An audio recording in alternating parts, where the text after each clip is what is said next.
não se coloquem, não se achem, elas são estruturadas por essas relações. E por isso que a gente, mesmo que estude o tempo inteiro, mesmo que o tempo todo tente acompanhar as questões que estão sendo colocadas contemporaneamente, com as identidades, a gente sempre pode errar, a gente sempre pode falar uma coisa que não deveria, a gente sempre pode ter um ponto de vista equivocado, porque não leva em conta outras questões que a gente não conhece, né? Porque essas questões todas se entrelaçam. Se a gente pensar, por exemplo, o Rosenildo estava falando da questão da eugenia. A eugenia, ela é, obviamente, absolutamente racista, mas ela é, antes de tudo, capacitista, porque ela está falando em ter uma raça perfeita. E uma raça perfeita não pode ter pessoas negras, porque elas, pelos padrões eugênicos, são menores, mas também não pode ter pessoas com deficiência. Pessoas com deficiência eram enclausuradas, pessoas com deficiências podiam passar em vários países, isso aconteceu, no Brasil não teve lei para isso, mas tiveram movimentos de esterilização, né? Ou seja, quando a gente está falando nessas questões, a gente está falando na necessidade de ampliar os direitos para todas as pessoas. Só que, para a gente ampliar os direitos para todas as pessoas, a gente tem que se defrontar com o fato de que isso é muito complicado, porque os direitos, na verdade, eles são construídos de forma a servir apenas determinados grupos sociais, que são a minoria da sociedade brasileira, por exemplo, né? Bom, então, o meu lugar para falar é um lugar de uma experiência no trato, especialmente com estudantes, né? Essa experiência que vem também matizada pela rede, e uma experiência também atravessada um pouco pela psicanálise, porque eu fiz formação em psicanálise, e aí uma das coisas que a gente sempre pensa é a relação do contexto também com a singularidade, né? E isso é um problema quando a gente vai trabalhar as normativas que a gente tem que ter para nos guiar dentro de sala de aula, dentro dos espaços da universidade, em relação a essa amplificação dos direitos, né? Porque as normativas, elas são sempre genéricas. A lógica de uma normativa é que ela seja genérica. Mas a gente trata com pessoas singulares, e nem sempre as normativas dão conta dessas singularidades. Então, além das normativas, que são absolutamente essenciais, temos que ter normativas, temos que refazer as normativas, temos que refazer o Código de Ética da Universidade de São Paulo, temos uma série de ações para serem feitas nesse sentido, que estão sendo feitas, estão sendo pensadas, né? Mas, além disso, a gente também tem que ter uma sensibilidade no nosso cotidiano. Eu estou falando especialmente para educadores e educadoras. A gente tem que ter uma sensibilidade do nosso cotidiano para conseguir transformar essas normativas em realmente acolhimento, né? E isso é muito difícil, gente, isso é realmente muito difícil, porque as pessoas são pessoas, e pessoas são sempre imperfeitas, e muitas vezes as próprias exigências de que as normativas sejam aplicadas vêm de um jeito muito difícil, às vezes, de lidar no cotidiano, mas é isso, por isso que a gente tem que aprender cada vez mais. E fazer uma coisa que eu acho absolutamente essencial, que a Elô já mencionou, que é a questão do letramento, né? Às vezes, nós, como professores e professoras, nos detemos muito naquilo que a gente conhece, naquilo que a gente estuda, nos autores, nas autoras que nós estudamos, etc., e não nos damos conta que nós temos que ampliar esse repertório para incluir outros tipos de conhecimento, que vêm de outros lugares, inclusive, que podem nos municiar no nosso trabalho cotidiano em sala de aula. Existe uma questão muito importante dentro do movimento anticapacitista, que é um lema que foi construído dentro do movimento anticapacitista, mas que se espalhou para outros movimentos, que é nada sobre nós sem nós. Ou seja, não há que se falar sobre capacitismo sem envolver pessoas com deficiência. Pessoas com deficiência estão e têm que estar na produção de conhecimento, de normas, de diretrizes, de regras sobre o capacitismo ou que sejam anticapacitistas, né? E isso é uma coisa que a gente aprendeu muito com os nossos estudantes, com as nossas estudantes, né? Há algum tempo atrás, eu não conhecia quase nada a respeito do transtorno do espectro autista, né?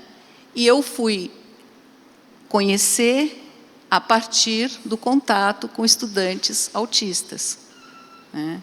Que chegam reivindicando, com toda a razão,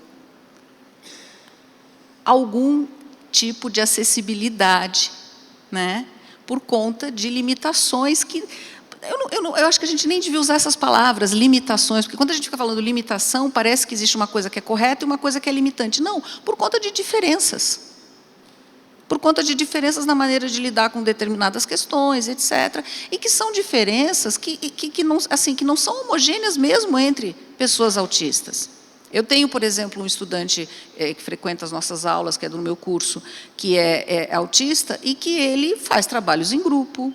Ele gosta de fazer trabalhos em grupo, né? Ou seja, a gente acabou de ter uma portaria, né? A PRIP lançou agora, em outubro, né? É a primeira, eu acho que dessa lista que está tentando pensar as questões de pessoas com deficiência, falando do tipo de adaptabilidade que é necessário que se tenha em sala de aula para pessoas dentro do TEA, né? E uma das questões é que a pessoa possa ter o direito de não fazer trabalhos em grupo, que a pessoa possa ter o direito de não precisar fazer exposição verbal, né? Sim, é absolutamente essencial que se garanta esse tipo de perspectiva. Mas nem todas as pessoas dentro do TEA querem esse tipo de lógica, né? Ou seja, o que eu estou querendo dizer com isso? O que eu estou querendo dizer com isso é que a gente precisa conversar. A gente precisa entender o que essas pessoas estão trazendo, a gente precisa entender o que as pessoas estão propondo, a gente precisa entender as reais questões que essas pessoas estão nos colocando, né? E esse é um trabalho bem complicado de se fazer no nosso cotidiano, porque a gente também está dentro de lógicas que são extremamente acachapantes do ponto de vista do produtivismo, temos todos e todas nos queixados muito disso, né? Mas a gente tem que parar, pensar um pouquinho e reestruturar a nossa sala de aula para sermos efetivamente pessoas que incluem ou que estão dentro do processo de inclusão. Porque inclusão também não é um problema individual, gente, é coletivo. O fato de ser coletivo não significa que a gente não tem que fazer a nossa parte individualmente. Esse aqui é o equilíbrio. É coletivo, mas é também individual. Nós, educadores e educadoras, individualmente, temos que fazer a nossa parte. E fazer a nossa parte significa escutar em sala de aula, fora da sala de aula, com os nossos estudantes especialmente, o que a gente precisa fazer. Nada de nós, nada sobre nós sem nós. Então, a gente precisa envolver as pessoas, PCDs, as pessoas com deficiência, em todas as formulações, em todas as adequações da legislação. Porque legislações existem. O Brasil tem legislações muito específicas, que são conquistas dos movimentos sociais, tá? E que precisam ser adaptadas para a nossa sala de aula, precisam ser adaptadas para a nossa universidade. Eu sei que a PRIP está nesse movimento, mas não é um problema só da PRIP. E não é um problema só da gestão da USP. É um problema da PRIP, é um problema da gestão da USP, as responsabilidades são hierárquicas também, mas é um problema nosso. Ou seja, nós temos que olhar para isso, nós temos que nos preparar para pensar nessas questões. Então, por exemplo, a gente está aqui num evento, temos tradutores, tradutoras de Libras. Quantos dos nossos eventos nós temos tradutores e tradutoras de Libras? Apesar disso ser lei, né? As licenciaturas, elas têm que fazer Libras. Os nossos estudantes e nossas estudantes das licenciaturas têm que cursar Libras.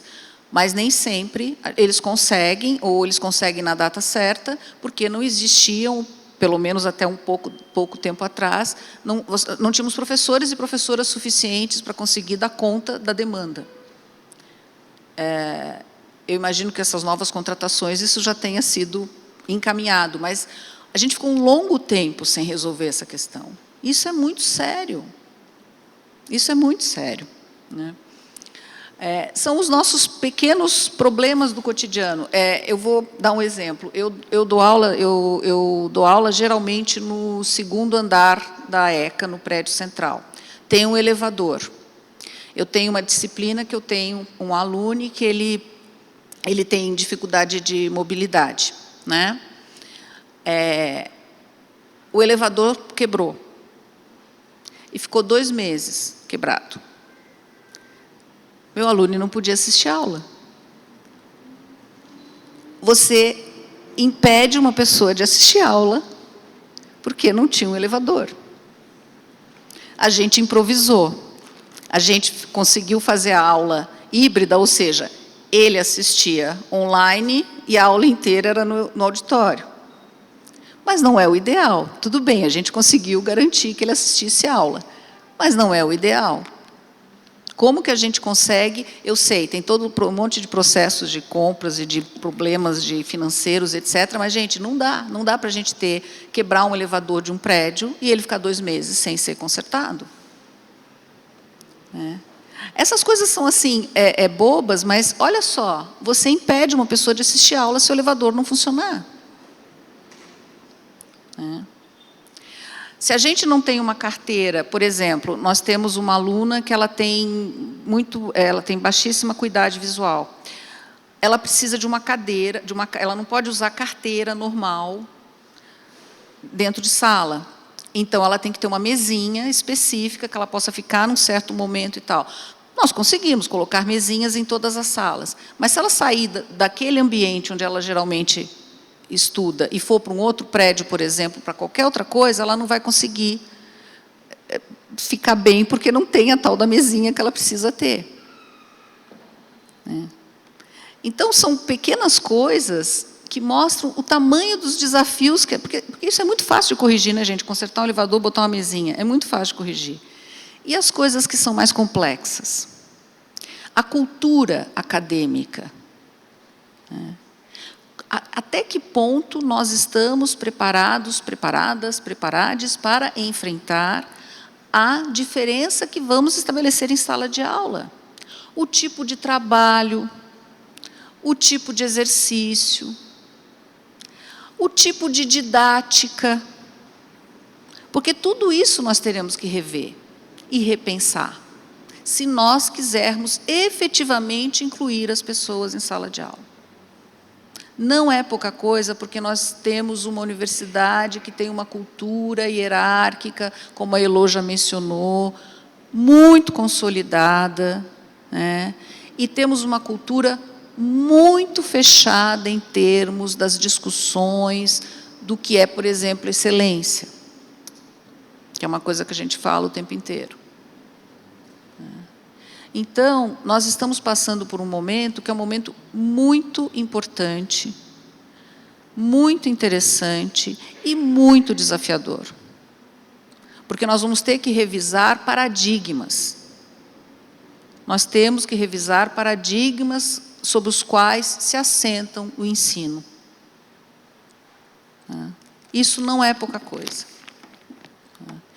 Eu fico feliz que a gente esteja nesse momento. Fico muito feliz. Mas sei que é muito complicado. Sei que é muito difícil. E eu acho que depende. Nós estamos aqui falando de inclusão, no Congresso de Graduação, falando de inclusão. Acho que todo mundo aqui, então, tem que sair e incorporar no seu cotidiano essa lógica, esse desafio e essa nova perspectiva epistemológica, gente. A gente vai ter que repensar a perspectiva epistemológica. E aí, a gente vai ter que repensar e a gente vai ter que discutir com colegas que acham que não precisam fazer isso. Que acham que chegar em sala de aula e dar a sua mesma aula, da mesma forma, com os mesmos autores brancos, cis, eurocêntricos, etc., só para puxar a brasa aqui para a sardinha daqui do outro lado da mesa, resolve o problema. Não resolve mais. E eu acho que a gente tem que começar a converter os não convertidos. Então, os nossos papéis enquanto educadores e educadoras que pensam a partir da inclusão é esse. Né? Não é fácil, mas acho que precisamos, não podemos nos eximir dessa luta. E aí, pensando que o anticapacitismo é uma luta que a gente também tem que começar a assumir. Porque a gente tem assumido de formas mais ou menos, pelo menos visíveis, o antissexismo, o antirracismo, pelo menos visivelmente, não que não existam milhares de paradoxos nessa forma como a universidade assume tudo isso. Mas o anticapacitismo, ele ainda está meio começando a ser olhado agora, e ele é absolutamente relacionado a todas essas questões, porque o anticapacitismo, ele está entranhado também no racismo, no machismo, no sexismo. E aí que a gente também tem que pensar a partir da ideia de interseccionalidade. Bom, é isso. Muito obrigada e até um pouquinho daqui a pouco.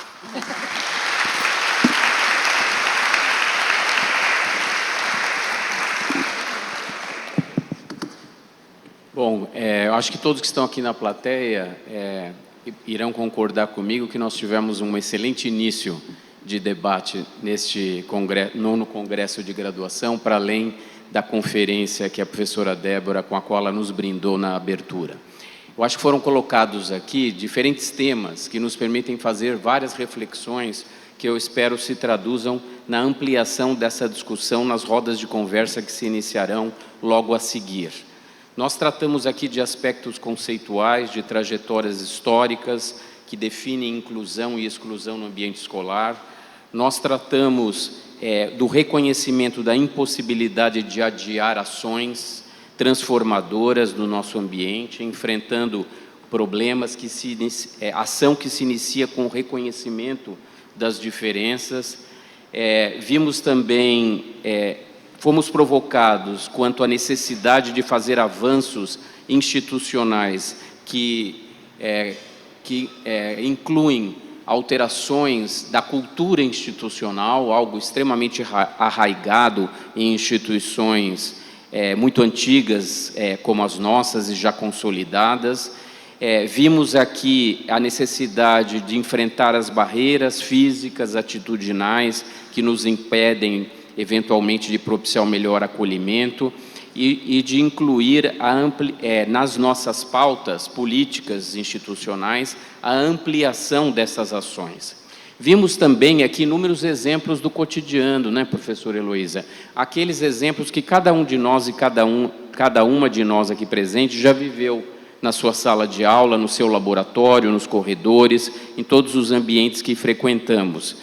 E a partir dessas vivências se reconhecem as demandas que têm que ser enfrentadas,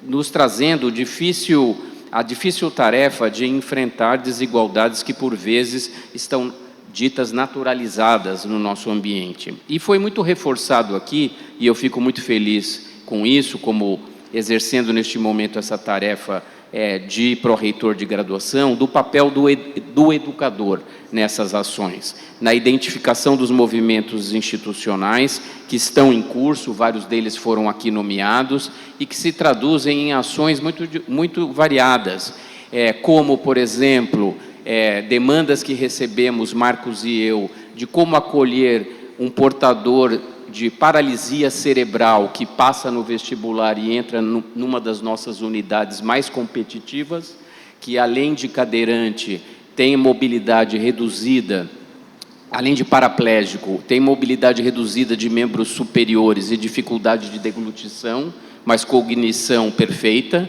e logrou acesso à nossa universidade.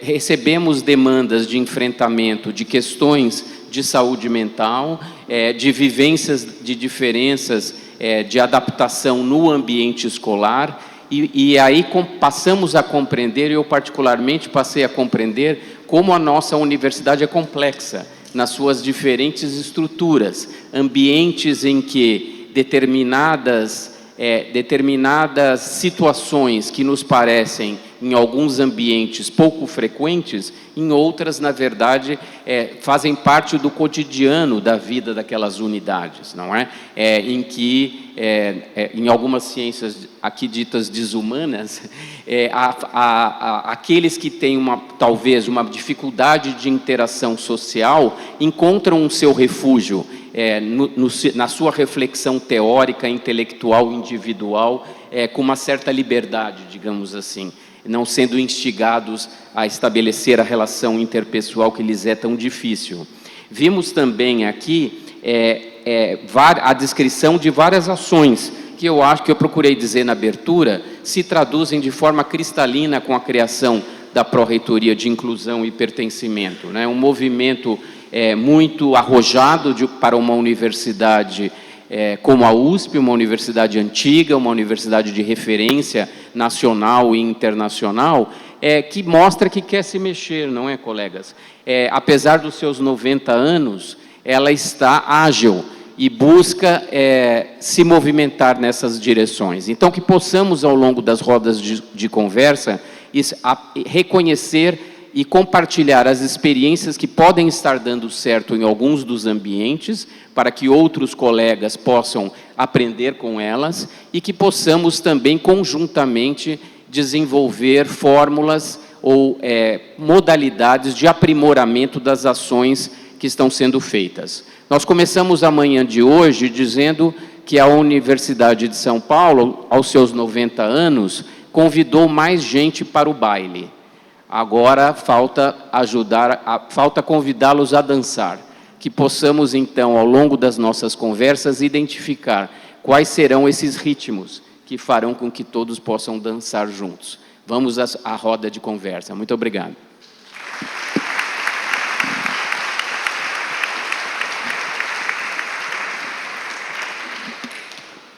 Muito bem, nossos agradecimentos aos professores e professoras. Eu vou dar alguns recados antes de nós nos dirigirmos às respectivas salas. Lembrar que, após o término das rodas de conversa, nós convidamos a todos e todas para o coffee break de encerramento, que vai ser realizado aqui no primeiro andar. E também que amanhã esperamos vê-los e vê-las aqui a partir das 8h30. E um recadinho da manutenção do prédio, que o banheiro feminino só está funcionando aqui no primeiro andar. Então, antes de subir, quem quiser, por favor, utilizar. Então, vamos lá às indicações. Quem gostaria de assistir, de participar da roda de conversa com o professor Rosenilton, vai ser realizada na sala Dutra Rodrigues, está localizada no 2º andar. A referência é saindo da escada ou do elevador, ir à direita. E lá no hall também a gente vai ter um pessoal da equipe orientando para chegar até essa sala. Roda de conversa com a professora Heloísa de Almeida será na sala Cesarino Júnior, aí no 3º andar, saindo da escada ou elevador, à direita. Também haverá um membro da nossa equipe. E a roda de conversa com a professora Cláudia Lago será na sala Miguel Reale, também no 3º andar, saindo do elevador à esquerda e, em seguida, à direita. Então, todos convidados. Obrigada.